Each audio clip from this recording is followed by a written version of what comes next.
Tendega ajiandae. Asante sana Mheshimiwa Spika kwa fursa hii. Nitazungumza kwa ufupi sana kwa sababu hapa ni pongezi zaidi kuliko ushauri. Natumai mambo yamefanyika vizuri sana na nitatoa ushauri kidogo. Mheshimiwa Spika, ukiona vinaelea ujue vimeundwa.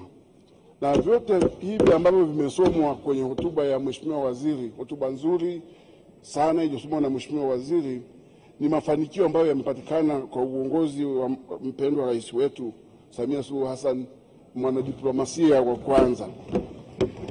Mheshimiwa Spika, ninawiwa kusema kwamba sisi tunaoishi kwenye mikoa ya mipakani tunawiwa kumshukuru sana kwamba baada ya yeye kuchukua uongozi wa nchi hii ndio tukaona mipaka ile imefunguka, mazao yetu sasa yanauzika kwa bei nzuri kwenye cross border trade, na hivyo uchumi zetu kwenye mikoa ile imeimarika kutokana na falsafa hii ya economic diplomacy. Na economic diplomacy kwa kifupi mimi nasema ni investment and export promotion.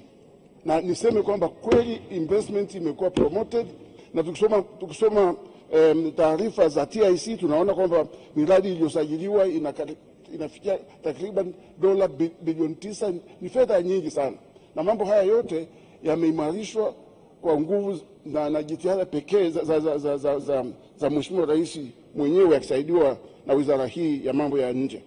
Niseme mimi nafikiri kwamba hata katika mkutano huu wa leo, mara ya kwanza naona mabalozi ni wengi na wamekuja wenyewe, na hii inaonyesha kwamba ushirikiano wa kimataifa kweli umekuwa safi. Lakini pamoja na hivyo, niseme kwamba tumeona wakuu wa nchi mbalimbali wamekuja nchini kwetu kwa wingi. Tumeona mikutano ya kimataifa ikifanyika, na sasa tunaona kwamba AFCON inakuja, na AFCON inakuja na utalii mkubwa. Kama tutaweza kujipanga vizuri kwenye eneo hilo ili kuexploit the opportunity ya wale watu wengi ambao watakuja kufanya michezo na kuangalia michezo katika nchi hii. Mheshimiwa Mwenyekiti, Mheshimiwa Spika, tulikumiza sana lakini ulikuwa umepotea kidogo. Mheshimiwa Spika, nazungumza kidogo kuhusu diaspora. Nimefurahi sana kusoma kwenye kitabu hiki ambacho wametupa leo na kwenye ile hotuba ya Mheshimiwa Waziri, ukurasa wa 74 mpaka 77. Wameweka mikakati ya kidiaspora ambayo mimi ndio nilikuwa nafikiri nitaishauri. Lakini niseme kwamba bado kusema kweli tuna opportunity, tuna fursa kubwa sana kwenye eneo la kuhamasisha diaspora kutuma fedha kwa ndugu zao wanaowategemea, lakini pia kuwekeza kwenye nyanja mbalimbali katika nchi yetu. Diaspora remittance mwaka huu wa 2024 ilikuwa ni dola za Kimarekani 754 kwa wastani. Nafikiri ni wastani huu, dola 757, ambapo ni kama 0.9 ya pato la taifa. Hicho ni kiduchu sana. Hebu tuangalie wenzetu. Kwa mfano ni vizuri kwa sababu nimenukuu kutoka kwenye chanzo ambacho kinaaminika. Wenzetu kwa mfano nataja Kenya, ile Mheshimiwa Balozi anisamee, Kenya remittance ni dola bilioni 4.8.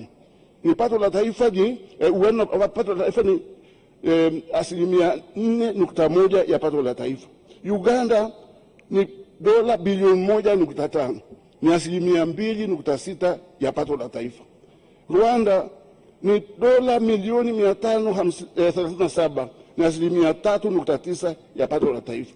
Burundi ni ndogo, lakini uwiano wa pato la taifa kwao ni 1.6 ya pato la taifa, ambayo ni dola kama milioni 49.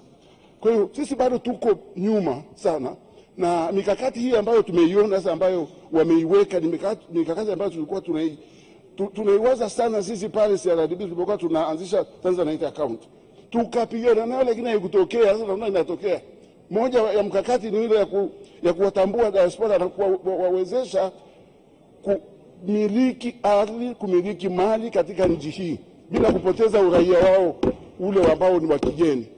Sasa hilo la kuwatambua rasmi imechukua muda, lakini sasa hivi kutokana na andiko hili niliona hapa ni kwamba tayari serikali imeshawasilisha marekebisho kwenye sheria mbalimbali, hususan sheria ya ardhi na kadhalika, itakayoweza kuruhusu wanadiaspora wa Tanzania wanaoishi nje kupewa vitambulisho maalum au wanapewa hadhi maalum ya kuweza kumiliki ardhi hapa na pamoja na kadhalika. Kwa hiyo sasa nini? Ni lazima sisi wenyewe tuanze na mabenki, naamini mabenki mengi tusikia yametajwa hapo, mabenki takriban yote sasa yameanza kuchangamkia fursa za uwekezaji, kuharness akiba savings za Watanzania wanaoishi nje, na kwa hiyo wameboresha amana zao kwa namna hiyo.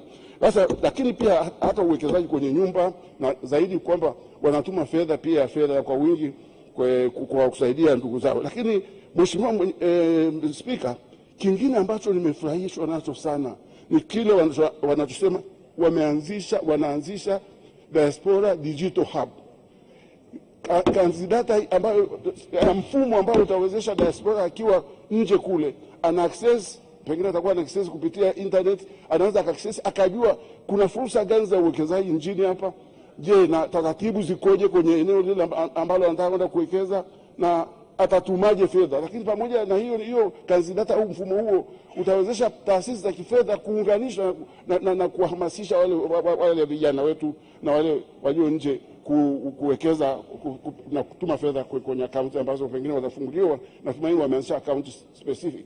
Lakini hili la kuhamasisha na serikali kujihusisha, hususan Mheshimiwa Rais na uongozi mzima wa serikali kujihusisha kuwatafutia Watanzania kazi nje, kuwatafutia hasa wale wenye ujuzi mzuri, kwa sababu unaweza kukuta Watanzania wanaenda kufajia tu, lakini tumeona sasa watu wenye utaalamu mzuri kama Profesa Janabi.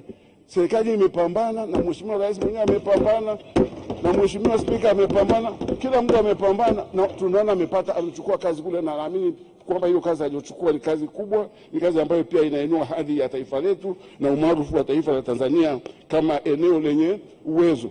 Lakini pamoja na uwekezaji tuliofanya kwa mfano kwenye mahospitali yetu, sasa hivi tutapata tourism ya medical tourism, watu wanakuja Muhimbili wanatibiwa, ni kitu ambalo kinainua hadhi na kweli kuonyesha hapa Tanzania bado tupo na tutaendelea kuwa imara kutokana na uongozi shupavu wa Mheshimiwa Rais wetu. Nataka nichukue fursa hii Mheshimiwa Spika, nimpongeze Rais, lakini nimpongeze Mheshimiwa Waziri na manaibu wake wawili pamoja na uongozi wa wizara hii ambao una wanadiplomasia makini na wanaotekeleza na wanaoelewa mambo ya kila aina, hasa yale ya kifedha.